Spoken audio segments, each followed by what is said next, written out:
أيا طالب العلم قم لا تنم فإن الزمان انقضى وانصرم فكن ما حييت ضنينا به فظنك بالوقت عين الكرم وكن حلس درسك وافرح به.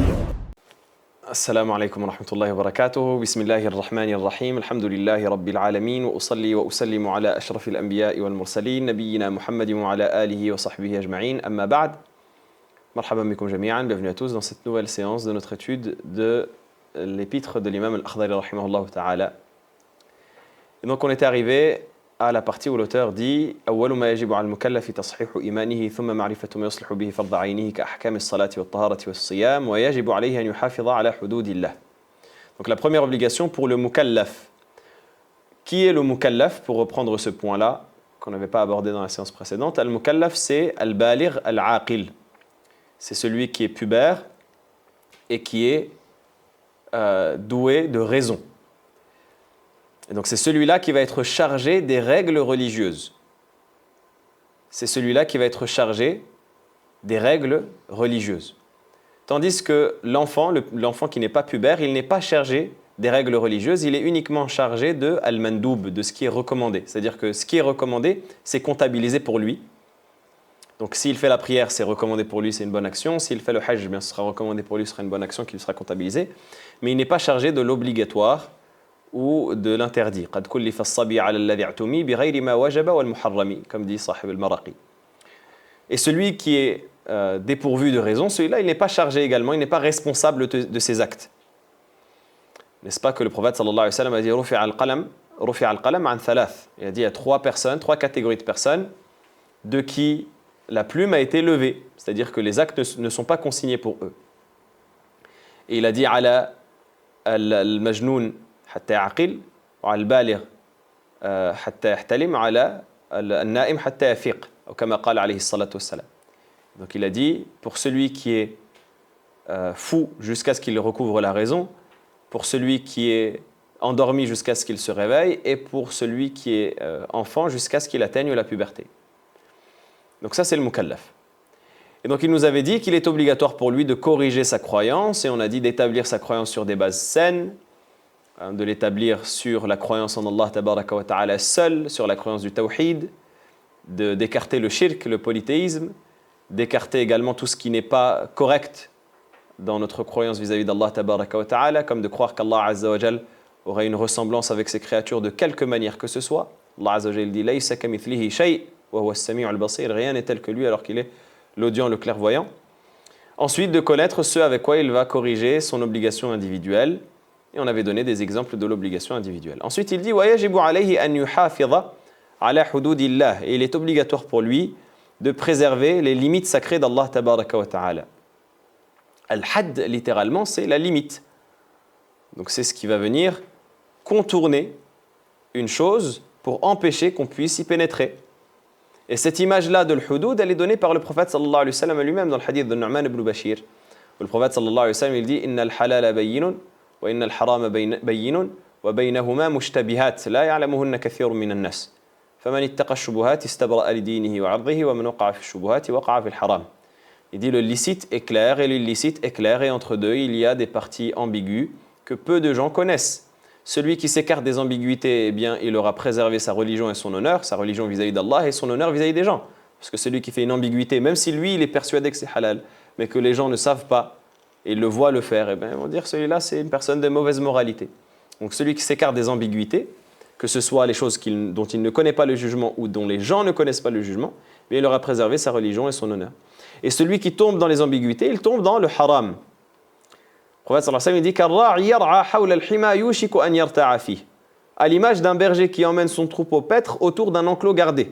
Imaginez un terrain gardé, protégé par des grillages. Et le berger emmène son troupeau paître. Alors certes, il se peut qu'il soit à l'extérieur de la limite. Mais il se peut qu'il y ait un endroit où il n'y aura pas de grillage. Ou alors il y aura une ouverture. Et sans se rendre compte, l'une de ces bêtes sera rentrée dans là où elle ne doit pas rentrer. Et le prophète sallallahu alayhi wa sallam dit Ala inna li kulli malikin himan, ala inna himallahi maharimuh. Certes, tout roi a son enclos gardé, et l'enclos gardé d'Allah Ta'ala, c'est ses interdits. Et donc c'est pour cela que l'on doit préserver les limites sacrées d'Allah tabaraka wa ta'ala, et également al-hudud, ça peut désigner les injonctions d'Allah tabaraka wa ta'ala, les obligations d'Allah tabaraka wa ta'ala, donc à la fois de faire ce qui est wajib et ce qui est mandoub, de faire ce qui est obligatoire et recommandé, et de délaisser ce qui est makruh et ce qui est haram, de délaisser ce qui est détestable et interdit, et de faire en quantité modérée ce qui est mubah, ce qui est licite, parce que ça c'est les 5 règles dans notre religion. On a ce qui est obligatoire, ce que l'on doit faire obligatoirement, ce qui est recommandé, ce que l'on doit faire de manière préférable, ce qui est permis, on peut le faire comme ne pas le faire, peu importe. Ce qui est détestable, il est mieux de ne pas le faire, mais si on le fait, c'est autorisé. Et ce qui est interdit, on ne doit pas le faire catégoriquement. Eh bien, la personne dans les 2 premiers, à savoir l'obligatoire et le recommandé, elle doit être présente, elle doit les faire. Et aujourd'hui, on a une chose malheureusement qui est très mauvaise et qui se développe surtout chez les gens qui prétendent et qui pensent étudier. Mais c'est un des pièges de Shaitan pour celui qui étudie sa religion, qui étudie la religion d'Allah tabaraka wa ta'ala. C'est que certaines personnes qui vont être étudiantes, elles vont commencer à distinguer entre ce qui est obligatoire et ce qui est recommandé. Ah, prier à la mosquée, dans la vie de la majorité des écoles, c'est recommandé, c'est pas obligatoire. Ah bon, moi je vais arrêter de prier à la mosquée. Non, au contraire. La seule raison pour laquelle on distingue l'obligatoire du recommandé, c'est de savoir si, lorsque je manque quelque chose dans cette catégorie, est-ce que je dois une compensation ou un repentir particulier ou pas? Est-ce que j'ai fait une faute ou pas? Est-ce que je dois rattraper ou pas? Mais par contre, ça ne veut pas dire que ce qui est recommandé, je vais arrêter de le faire. Et malheureusement, ça se développe beaucoup. Et c'est une des maladies du cœur qui touche la personne qui étudie la science au nom d'Allah Ta'ala, qu'il nous en préserve. Et pareil pour ce qui est détestable et ce qui est interdit. Où il y a des gens qui vont minimiser. Lorsque tu vas te lever, par exemple, pour faire les 2 rak'at, ou lorsqu'une personne va se lever pour les 2 rak'at, ils vont lui dire « Ah, mais c'est juste une sunnah. » On va lui dire « Fais les 2 rak'at. » C'est juste une sunnah, c'est pas obligatoire. Non, au contraire, c'est une sunnah, je suis le premier à la faire. Les sahaba, ils ne distinguaient pas dans leur rapport à la religion d'Allah Azza wa Jal entre ce qui est obligatoire et entre ce qui est recommandé. Pareil, entre ce qui est détestable et ce qui est interdit. Ah, c'est pas grave, c'est makruh. Comment ça, c'est pas grave, c'est makruh? Parce que plus tu vas te permettre de faire ce genre de choses, et là on est clairement dans l'ambiguïté, on est clairement dans les ambiguïtés que le prophète sallallahu alayhi wa sallam a mentionnées. Plus tu vas te permettre de faire ces choses-là, ah, c'est pas grave, c'est makruh, c'est pas grave, c'est makruh. Jusqu'au moment où lorsque tu vas tomber dans le haram, ton cœur ne ressentira plus rien. Parce que tu auras tellement décrédibilisé les choses que tu fais en disant c'est pas grave, c'est juste makruh, que le moment où ce sera haram, tu dis ah, c'est juste un petit péché. Et après le grand péché, ah oui, mais le prophète sallallahu alayhi wa sallam il a sa shafa'a pour les gens des grands péchés, c'est pas grave. Non. Normalement, la personne doit garder un lien avec Allah tabaraka wa ta'ala. C'est pour ça qu'il dit wa yaqifa 'inda amrihi wa nahyihi. Et il doit s'arrêter à ses ordres et à ses interdits, aux ordres d'Allah tabaraka wa ta'ala et aux interdits d'Allah tabaraka wa ta'ala. Wa yatuba ila Allah subhanahu qabla an yaskhata alayhi. Et il doit revenir vers Allah tabaraka wa ta'ala et faire at-tawbah. At-tawbah, c'est le fait de revenir vers Allah tabaraka wa ta'ala. Taba yatubu, littéralement, ça signifie ar-ruju', le retour. Donc taba ilayhi ay raja'a ilayhi. Donc tawba, littéralement, c'est le retour. Et dans la législation, c'est ar-ruju'u min af'alin madhmumatin shar'an ila af'alin mahmudatin shar'an. C'est le fait de revenir d'actions qui sont blâmées dans la législation vers des actions qui sont louables et méritoires dans la législation. Et donc, at-tawba, c'est le fait de revenir vers Allah tabaraka wa ta'ala. Et dans l'absolu, la tawba, elle concerne tout le monde. Dans l'absolu, la tawba, elle concerne tout le monde. Elle ne s'arrête pas à une personne plutôt qu'à une autre. Donc, chaque personne est concernée par la tawba. Et c'est pour cela que le prophète sallallahu alayhi wa sallam lui-même, il disait, alayhi salatu wa sallam, aux compagnons, il dit, Ya ayyuhan nas, tubu ila Allahi wastaghfiruh. Il disait, demandez pardon à Allah tabaraka wa ta'ala et repentez-vous. Parce que je me repens moi-même et je demande pardon à Allah ta'ala par jour plus de 100 fois. Il dit, je me repens moi-même et je demande pardon à Allah par jour 100 fois. Et les savants, ils ont dit, c'est-à-dire plus de 100 fois. Le prophète, alayhi salatu wassalam, il demandait pardon à Allah alors que ses péchés passés et futurs sont effacés s'il en faisait. Et en réalité, notre croyance, c'est que le prophète sallallahu alayhi wa sallam est exempt de péchés, majeurs comme mineurs. Ça, c'est la croyance d'Ahl Sunnah wal Jama'a dans la vie le plus correcte pour les péchés mineurs. Et dans la vie catégorique et consensuelle pour les péchés majeurs. Le prophète sallallahu alayhi wa sallam, il ne faisait pas de péché. Et donc lorsqu'Allah Ta'ala dit « Liyaghfira laka Allahu ma taqaddama min dhanbika wa ma ta'akhkhar » afin qu'Allah te pardonne tes péchés passés et futurs, c'est-à-dire afin qu'Allah Ta'ala t'élève en degré par rapport à cela. Ou alors ça désigne les fautes de jugement qui sont humaines et pour lesquelles on n'a pas de péché normalement. Mais le prophète sallallahu alayhi wa sallam est tellement dans un degré élevé que la faute, Allah Ta'ala l'a appelée dhanb.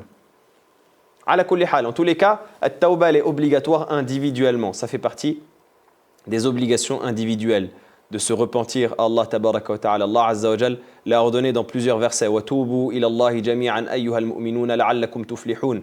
Repentez-vous tous à Allah, aux croyants, afin que vous atteigniez la réussite. Ya ayyuhal ladhina amanu tubu ila Allahi tawbatan nasuha. Ô vous qui avez cru, repentez-vous à Allah d'un repentir sincère. Comme on a dit du hadith du prophète sallallahu alayhi wa sallam dans une autre version, Wallahi inni la astaghfirullah wa atubu ilayhi fil yawmi akthara min 70 marra. Il lui dit par Allah, il dit alayhi salatu wassalam par Allah, je demande pardon à Allah et je me repens à lui chaque jour plus de 70 fois. Et donc at-tawba c'est une obligation individuelle. Et c'est une obligation individuelle qui incombe à la personne particulièrement lorsqu'elle a commis un péché. Dès qu'une personne elle commet un péché, et en réalité on commet tous des péchés, on fait tous des fautes. Tous les fils d'Adam sont des fauteurs. Certains le traduisent par des pécheurs. En réalité ici il dit des fauteurs. Khatta. Donc le khata, la faute et l'erreur. Ou al-khita. Al-khita ça désigne le péché. Donc tous les fils d'Adam sont des fauteurs. Wa khayrul khatta'in at-tawwabun. Et les meilleurs de ceux qui commettent des fautes sont ceux qui se repentent. Et Allah tabaraka wa ta'ala, il décrit par cela les gens qui ont cru et qui ont fait preuve de piété. Innal ladhina ittaqaw idha massahum ta'ifun minash shaytani tadhakkaru fa idha hum mubsirun. Certes ceux qui ont fait preuve de piété, lorsqu'ils sont touchés par une influence de shaytan, ils se rappellent et voilà qu'ils voient et qu'ils observent clairement. Et donc, at-tawba, le repentir, c'est le fait de revenir vers Allah tabaraka wa ta'ala et de demander pardon à Allah. Et ce repentir-là, il est valide s'il est fait pour un péché plutôt qu'un autre. Donc, pour chaque péché qui est fait, il doit y avoir un repentir. Chaque péché qui est fait, il doit y avoir un repentir. Il y a le repentir général que la personne va faire lorsqu'elle va demander pardon à Allah tabaraka wa ta'ala dans l'absolu. Il y a le repentir spécifique pour chaque faute que l'on commet. Et ces actions-là et ce repentir-là, il peut être spécifique comme il peut être général d'un autre aspect. Dans le sens où si on parle des péchés mineurs, eh bien le repentir, il peut être à travers les bonnes actions. Allah tabaraka wa ta'ala, il dit « Innal hasanat yudhibna as-sayyi'at » Certes, les bonnes actions effacent les mauvaises. Mais ça, selon l'avis le plus correct et l'avis de la majorité des savants, c'est pour les péchés mineurs. Donc les péchés mineurs, ils peuvent avoir un repentir qui est général dans le sens où la personne va faire des bonnes actions. Et c'est là où une personne est venue voir le prophète sallallahu alayhi wa sallam en lui disant qu'il avait fait des choses avec une femme mais qui n'était pas arrivé jusqu'au stade de la fornication. Et Allah tabaraka wa ta'ala a révélé le verset où il dit « Aqimis salata tarafayn nahari wa zulafan min al-layli innal hasanati yudhibna as-sayyi'at. Dhalika dhikra lidh-dhakirin. » Accomplis la prière aux extrémités du jour et aux heures de la nuit. Certes, les bonnes actions effacent les mauvaises. Tel est un rappel pour ceux qui se rappellent. Et le repentir spécifique, c'est pour les grands péchés, dans le sens où un grand péché qui est commis ne peut pas être effacé par les bonnes actions. Un grand péché qui est commis, il doit être spécifié par un repentir spécifique. On doit demander à Allah tabaraka wa ta'ala pardon pour ce grand péché-là. Et appuyer notre repentir par des bonnes actions, par des sadaqat, par des prières surrogatoires. Mais de base, il doit y avoir le repentir. Tandis que les péchés mineurs, ils peuvent être effacés, même si la personne n'y pense plus, avec les bonnes actions qu'elle va faire. Et ne serait-ce que les ablutions, comme il est mentionné dans le hadith, que la dernière goutte des ablutions, elle emporte le dernier des péchés qu'il a fait. Ça, c'est pour les péchés mineurs. Également, le repentir, il doit être établi sur des bases saines et sincères. Il doit être sincère. Qu'est-ce que c'est qu'un repentir sincère? C'est un repentir dans lequel on a l'intention et le regret vis-à-vis du péché. Et ça, c'est les piliers en réalité du repentir. Donc le repentir, il a 3 piliers. Premièrement, an-nadam. Et certains ont dit que ce n'est pas le pilier, mais c'est plutôt l'essence du repentir. Parce que le prophète sallallahu alayhi wa sallam, il dit an-nadamu tawbah. Le regret est un repentir. Mais en tous les cas, ça c'est le premier élément, si on devrait dire, du repentir, c'est-à-dire le regret. Ce regret-là, il doit être sincère. Et c'est l'élément le plus difficile à avoir. Parce qu'il se peut que la personne, elle commette un péché, mais qu'elle ne le regrette pas réellement. Elle veut se repentir, mais elle n'arrive pas à le regretter.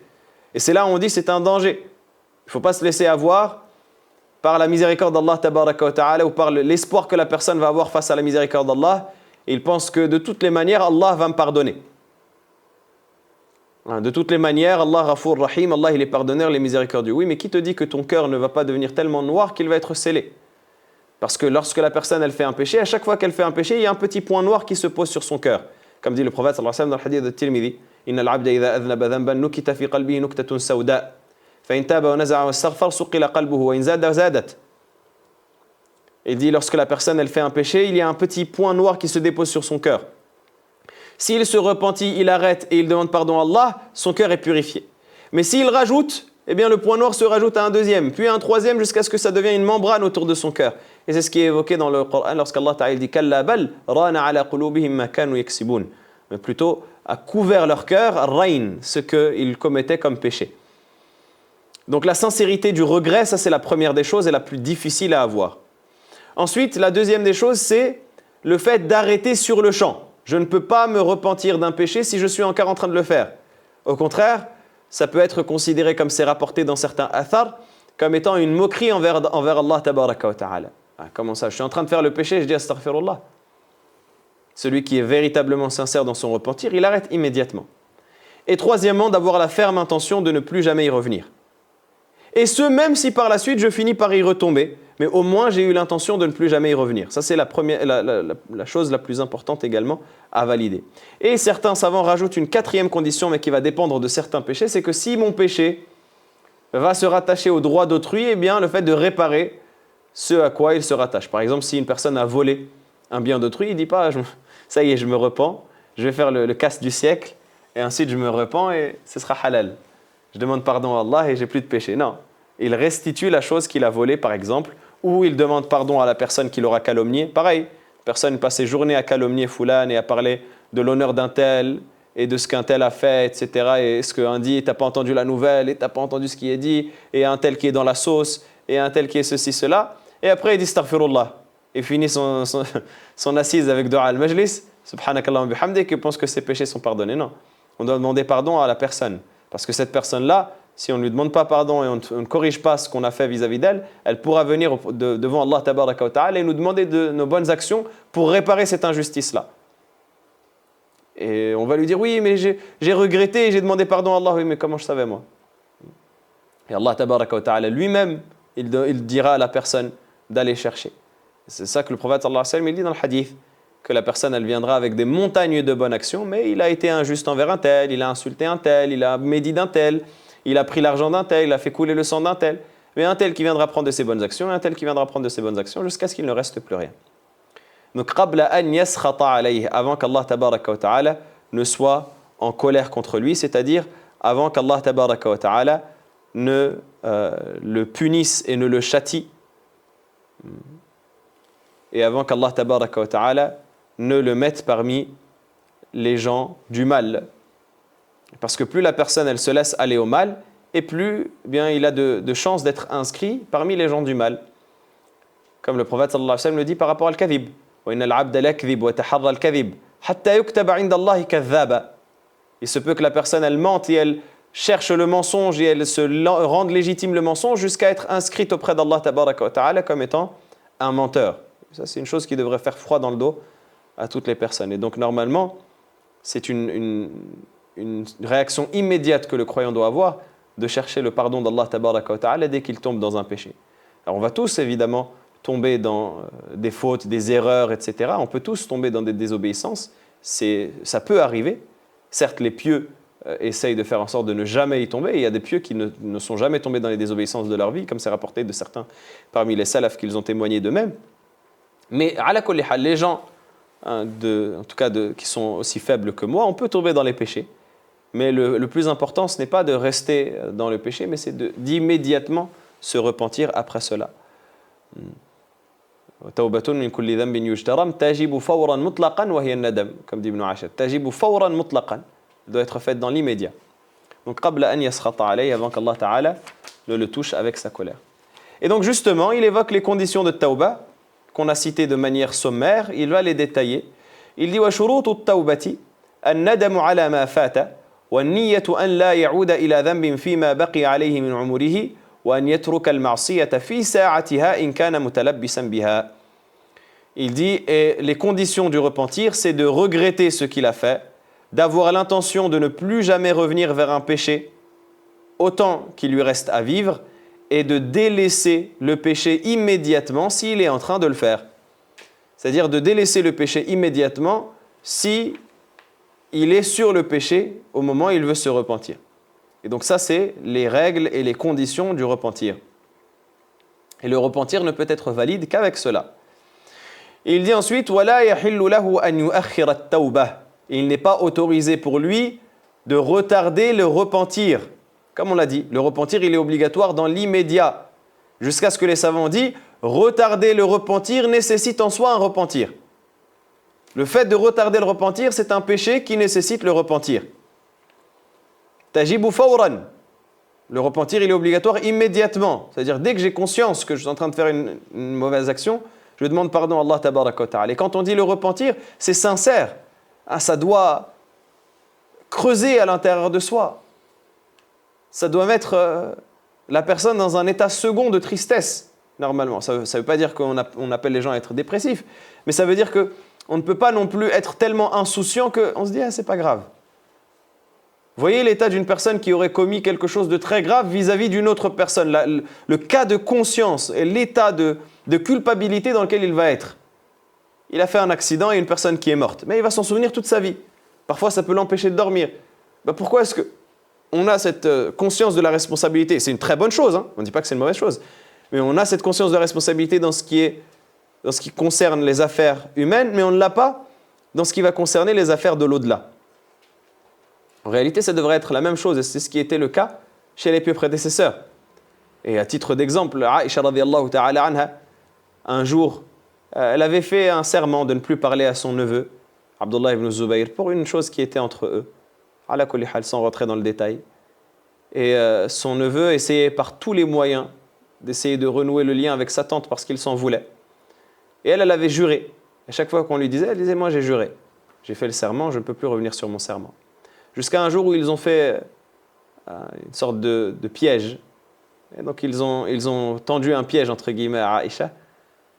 C'est-à-dire ils ne lui ont pas dit que son neveu était là et ensuite ils l'ont fait rentrer auprès d'elle chez elle. Et quand elle a vu son neveu, eh bien, elle a pleuré. Et ils se sont réconciliés de cette manière-là. Mais par la suite, elle se souvenait du serment qu'elle avait rompu et elle s'en voulait à chaque fois qu'elle s'en souvenait au point où elle libérait un esclave. Ce qui est une chose ça coûtait extrêmement cher. Mais pour dire à chaque fois qu'elle se souvenait de ce serment, alors qu'en réalité, la faute, elle ne vient pas d'elle. Mais elle considérait ça comme étant une chose tellement grave d'avoir rompu son serment qu'à chaque fois qu'elle s'en souvenait, elle était dans un état de tristesse. Et elle pleurait, elle libérait un esclave. Elle affranchissait un esclave. Donc elle donnait une grande sadaqa pour qu'Allah Ta'ala lui pardonne.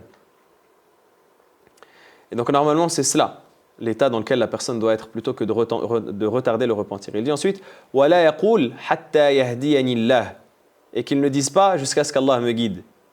Il y a des gens comme cela, on lui dit « Fulan salli » prie. Allah tabaraka wa ta'ala, il t'a ordonné de prier. Tu es musulman. Le musulman, il prie. Il n'y a pas un musulman qui ne prie pas. Ça n'existe pas un musulman pas pratiquant. Musulman pratiquement. Non, tu es un musulman pratiquant, tu n'es pas un musulman. Il y a pas de... Ça ne veut pas dire que celui qui ne pratique pas, ce n'est pas un musulman. On n'est pas en train d'évoquer ce sujet. Ça veut dire que celui qui veut véritablement porter le nom de musulman, il prie. Et les musulmans, il fait ce que le musulman, il fait, normalement. Et il y a des gens de cette communauté, des musulmans, on leur dit « Fulan, ce n'est pas une bonne chose de délaisser la prière, prie. » Il va dire « Oui, qu'Allah me guide. » Comment qu'Allah te guide? Allah Ta'ala, il veut te guider. Allahu yuridu an yatuba alaykum, n'est-ce pas? Allah Ta'ala, il veut accepter ton repentir. Mais tu as un libre arbitre.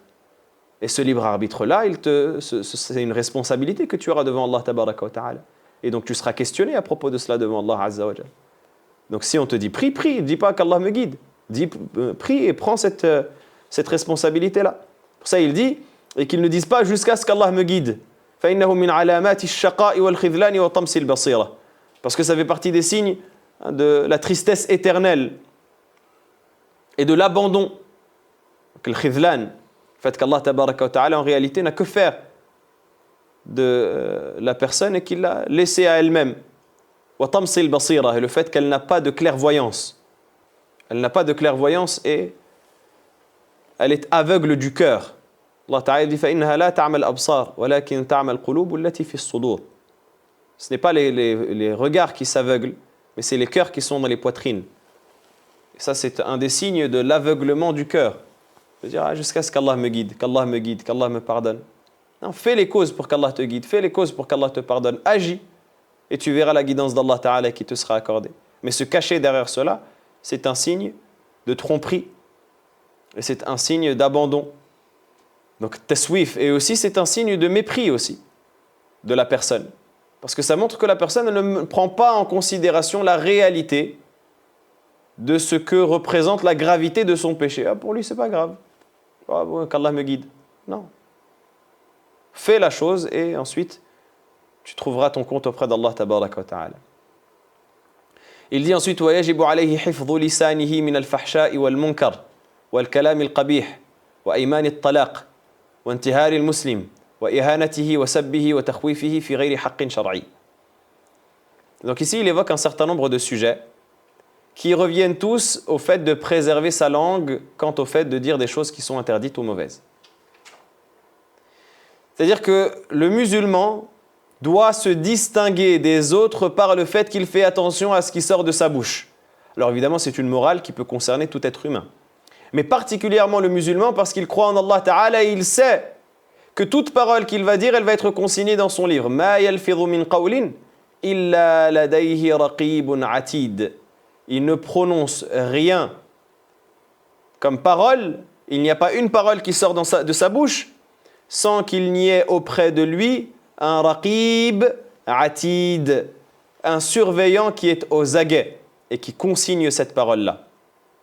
Et le musulman doit se distinguer par cette rigueur-là qu'il a dans les paroles qu'il va dire. Et le statut de base, normalement, c'est qu'il ne doit dire que du bien ou doit se taire. Le prophète sallallahu alayhi wa sallam, il dit Man kana yu'minu billahi wal yawmil akhir falyaqul khayran aw liyasmut. Celui qui croit en Allah au jour dernier, qu'il dise du bien ou qu'il se taise. Donc ça, c'est la base chez le croyant. C'est qu'il ne doit dire que du bien. Et si la chose qu'il va dire, il ne sait pas si c'est du bien ou si ce n'est pas du bien, eh bien qu'il se taise. S'il sait que c'est une chose mauvaise, qu'il ne la dise pas. Ne le dit pas. Vous savez, parfois, surtout dans un contexte d'amusement, de plaisanterie, ou dans un contexte dans lequel il y aura une certaine effervescence, une certaine excitation, dans une discussion. Mais il va y avoir cette parole-là qui va être dans l'esprit de la personne. Il va dire, je dis pas. Ah, c'est possible que ça vexe, mais en même temps, ça va être trop drôle. Mais en même temps, peut-être qu'il va mal le prendre, mais en même temps, c'est sûr qu'on va rigoler. Bien, quand elle est dans ce sas-là de vérification de l'esprit, ne la dis pas. Oui, certes, tu vas peut-être passer à côté d'une rigolade avec tes amis, mais au moins, tu auras préservé ta langue.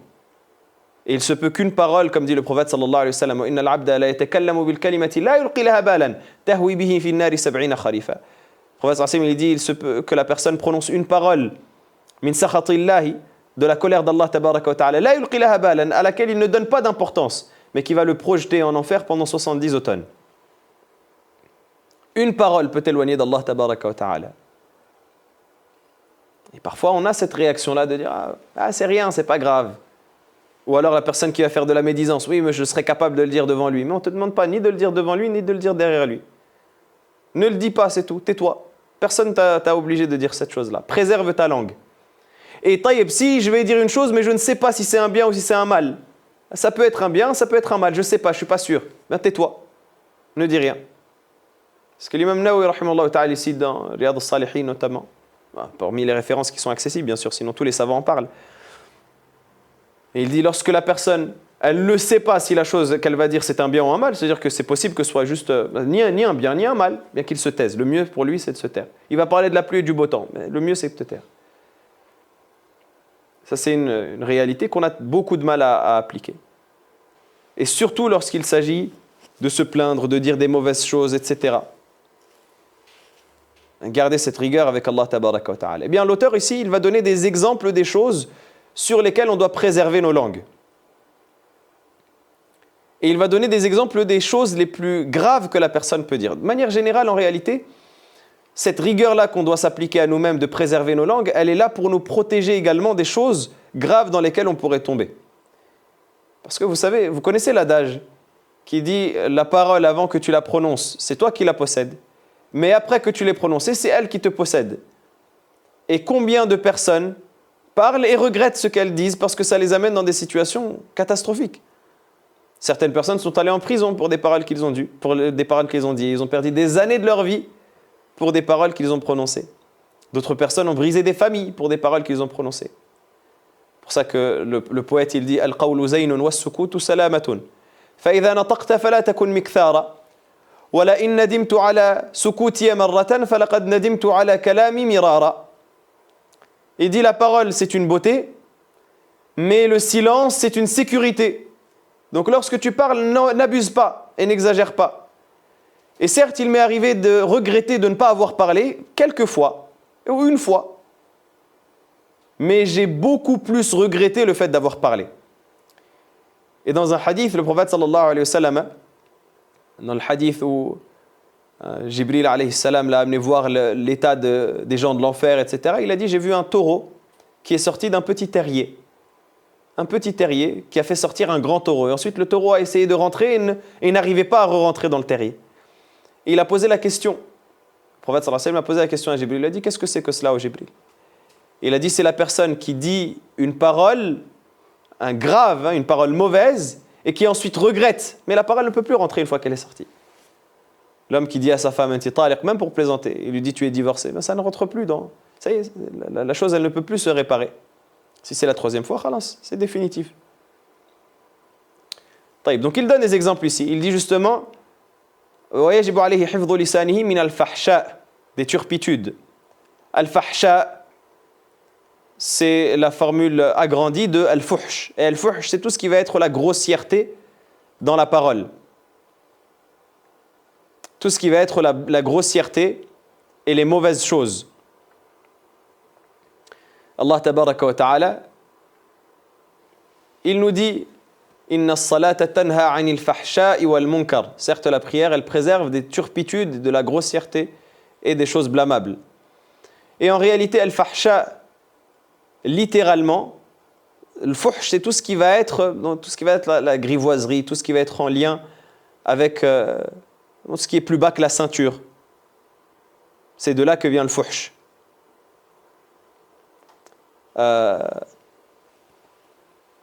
Le fuhsh de base littéralement ça désigne tout ce qui est obscène et ça peut désigner aussi les actes en eux-mêmes, mais ici c'est les paroles d'obscénité, l'obscénité dans le langage.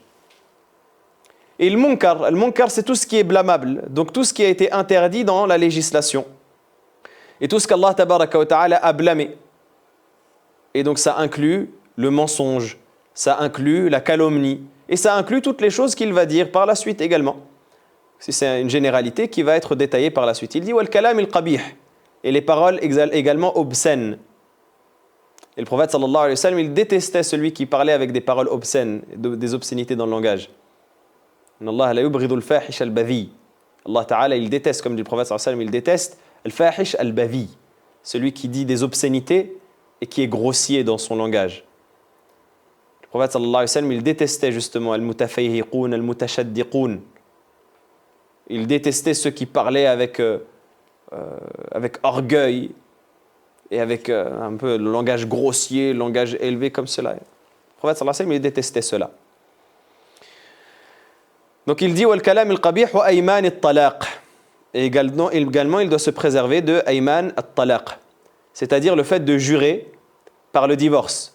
C'est quoi ayman at-talaq? C'est le fait que la personne, à chaque fois qu'elle veut parler ou à chaque fois qu'elle veut mentionner une chose, elle jure par le divorce. Et ça, on a cette musiba, on a cette calamité, particulièrement dans nos pays d'origine, ceux qui sont du Maghreb et d'autres, plus que peut-être dans la culture de la diaspora et des générations d'immigrés en France. Peut-être que ça s'est un peu perdu, même si ça existe encore. En réalité, non, ça existe encore dans toutes les cultures.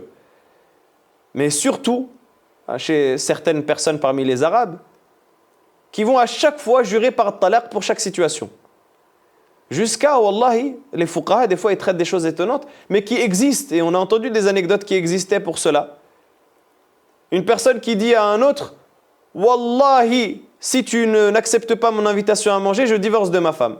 Ça existe dans certains pays, ils font cela. C'est répandu. Dans certains pays du Golfe, c'est répandu chez eux de dire cela. Et les savants de là-bas ont blâmé cette chose-là qui est connue chez les gens. Ma femme est divorcée si tu n'acceptes pas mon invitation à manger. Wesh. Le mariage, il vaut aussi peu pour toi que de là à divorcer pour une invitation à manger. Ou alors, il s'embrouille avec sa femme. Par Allah, si tu sors de la maison, tu es divorcé. Quoi, ça va être un pigeon maintenant? Elle va vivre dans une cage. Et elle ne peut plus sortir de la maison, sinon, Hadrat Janab, que tu l'as divorcé. Donc, tout le temps jurer avec le divorce, ça c'est une très mauvaise chose. Ça fait partie des choses les plus blâmables. Et le prophète sallallahu alayhi wa sallam, il dit Man kana halifan, falyahlif billah aw liyasmut. Celui qui veut jurer, qu'il jure par Allah ou qu'il se taise. Celui qui jure, qu'il jure par Allah ou qu'il se taise. Si tu veux jurer, dis wallahi ou tais-toi. Mais dis pas halaftu alayki bit talaq. Je jure par le divorce. Si tu fais cette chose-là, eh bien tu as le divorce, et si tu ne la fais pas, tu n'es pas divorcé. Ça fait partie ils appellent ça iman al-fussaq, les serments des pervers et des transgresseurs et des prévaricateurs. Donc iman al-talaq, les serments du divorce. Également wantihar il-muslim, et le fait d'insulter ou le fait de parler avec sévérité aux musulmans. Ça c'est une chose extrêmement importante aussi.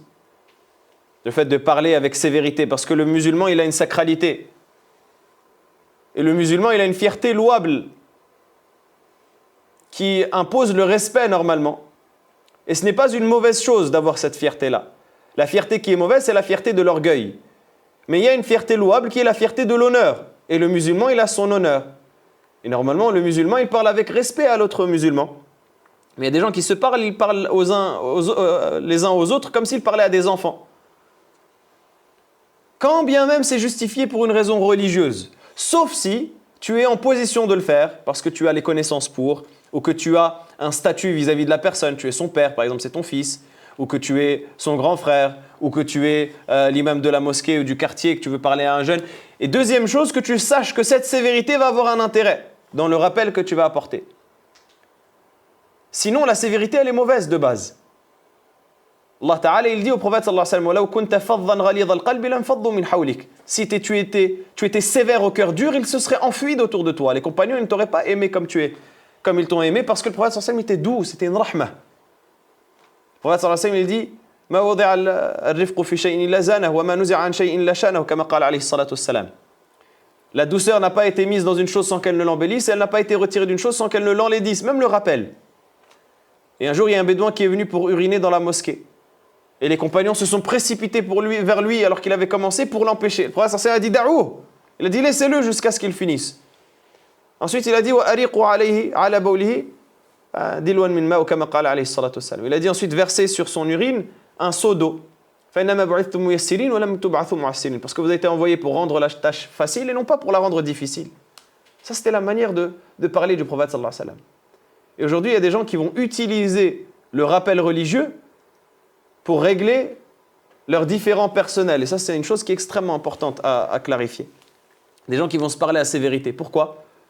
Juste pour éteindre la jalousie qu'il va avoir envers un tel. Ah, mais tu sais que le vêtement que tu as acheté, ce n'est pas un vêtement qui est de ce qui est digne du croyant d'acheter. Il a tel prix, il va commencer à scanner, il va prendre une photo, une capture d'écran, il va aller scanner et rechercher combien il coûte, dans quelle matière il est fait, à 70% de laine, 20% de viscose, 10% de cachemire, et il va regarder, il va dire « Ah ça, il y a divergence chez les savants, allez je vais l'attaquer sur ça ». Tout ça pourquoi ? Pour éteindre sa jalousie. Parce qu'il est jaloux de lui ou parce qu'il veut régler ses comptes avec lui, et donc il va utiliser le rappel, ou avec elle, ou peu importe. Et les femmes entre elles, après c'est encore un autre sujet, un autre monde. Sallallahu salamat al-afiyah. Allah qui nous préserve. Parfois, il y a des catastrophes qui se passent. Les hommes entre eux, les femmes entre elles, les hommes avec les femmes avec les hommes. Et on voit ça surtout sur les réseaux sociaux. Taqillah, tu acceptes pas le rappel. Il y a effectivement le fait d'accepter le rappel, on en parlait juste avant. S'arrêter aux limites d'Allah Ta'ala, faire preuve de piété. Mais il y a également le fait de délivrer le rappel avec sincérité et avec douceur dans la base. Et que la sévérité ne soit pas systématique. Et des gens, ils insultent quand ils veulent faire le rappel. Ah, tu te comportes comme un... On ne va pas citer les religions, mais tu te comportes comme un tel ou tel. Et après, il dit, ouais, mais pourquoi tu n'acceptes pas le rappel? Ah, mais... Ton rappel, ce n'est pas un rappel, c'est un clash. C'est un clash sous couvert de religion. Donc, intihar il muslim, parler avec dureté aux musulmans. Et ça vaut pour le rappel. On a pris un angle particulier, mais ça vaut de manière générale également. De ne pas avoir la sévérité systématique quand on parle avec le musulman. Des gens, il est abous qamtarir. Tu le vois au début de la journée, ta journée, elle est fichue. Après, tu n'es pas bien tout le reste de la journée. Parce que tu le vois, il fronce les sourcils, il est dur, il a la mâchoire serrée, on dirait. Tous les jours qu'Allah fait, il perd je ne sais combien de son capital. Tous les matins, tellement il est en colère. Non, justement, intihar al-muslim, ça fait partie des choses desquelles on doit se préserver. Le musulman est sacré pour le musulman. Normalement, on doit se comporter les uns vers les autres comme une famille, comme des frères. Wa ihanatihi, et également le fait de le mépriser. Donc le fait de le mépriser, de se moquer de lui. L'ihana, c'est l'humiliation. Donc ihanatihi, c'est-à-dire s'il a fait quelque chose qui est honteux, eh bien on le cache, on couvre le musulman, on couvre les fautes du musulman et ses péchés. Plutôt que de les dévoiler, plutôt que de les montrer, plutôt que de les rechercher. On est à une époque également où les gens sont friands de ragots, de potins. Comme les gens, ils cherchent cela à travers la télé-réalité, à travers ce genre de choses. Et ils cherchent à connaître les défauts des autres, à scruter, à observer. Pareil, il va analyser, il va passer toutes les images qu'il voit au peigne fin pour voir dans quel endroit il était. Est-ce que c'est halal, est-ce que c'est haram? Est-ce que c'est un restaurant qui vendait de l'alcool? Est-ce que c'est... Pourquoi? Pour à la fin l'humilier. Alash. Allah tabaraka wa ta'ala dit ayuha an-nas ya ma'shar alladhina amanu bi alsinatihim wa lam yadkhul al-iman qalbahum. Il dit oh vous qui avez cru avec la langue et dont la foi n'a pas pénétré le cœur. Il dit la tattabi'u awrat al-muslimin fa inna man tatabba'a awrat al-muslimi tatabba'a Allahu awratah wa man tatabba'a Allahu awratah fadahahu walau fi jawfi baytihi kama qala alayhi salatu wassalam. Il dit n'exposez pas les péchés des croyants et ne les suivez pas. Et n'essayez pas de les voir. Parce que celui qui essaye de suivre les péchés de son frère, Allah Ta'ala suivra ses péchés. Et celui dont Allah suit les péchés et dont Allah Azza wa Jal révèle les péchés, Allah Ta'ala les exposera quand bien même il les fait chez lui, à l'intérieur de chez lui. S'il les fait dans sa maison, Allah Ta'ala les exposera. Donc intihar al-muslim, le fait de se préserver de ihanatul muslim, d'humilier le croyant. La situation, lorsque j'apprends qu'un tel a fauté, un tel est tombé dans un péché, c'est de couvrir. Sitr. Et le prophète sallallahu alayhi wa sallam, il dit وَمَنْ سَتَرَ مُسْلِمًا سَتَرَهُ اللَّهُ فِي الدُّنْيَا وَالْآخِرَةِ. Celui qui couvre un musulman, Allah le couvrira dans ce bas monde et dans l'au-delà. وَسَبِّهِ. Et le fait de l'insulter également. Il est interdit d'insulter le croyant. Le prophète sallallahu alayhi wa sallam, il dit سِبَابُ الْمُسْلِمِ فُسُوقٌ وَقِتَالُهُ كُفْرٌ. Le fait d'insulter le musulman, c'est une perversité. Et le fait de le combattre, c'est une mécréance. Et donc de l'insulter, que ce soit avec une chose qui est réelle en lui ou pas réelle ou fausse, que ce soit avec une chose véritable en lui ou avec une chose qui est une calomnie. Et le fait de lui faire peur également. Parce que le prophète sallallahu alayhi wa sallam a interdit que le musulman fasse peur à son frère musulman, même pour rigoler. Aujourd'hui, pareil, on est à l'époque où les gens aiment bien faire des plaisanteries, des pranks, ils appellent cela.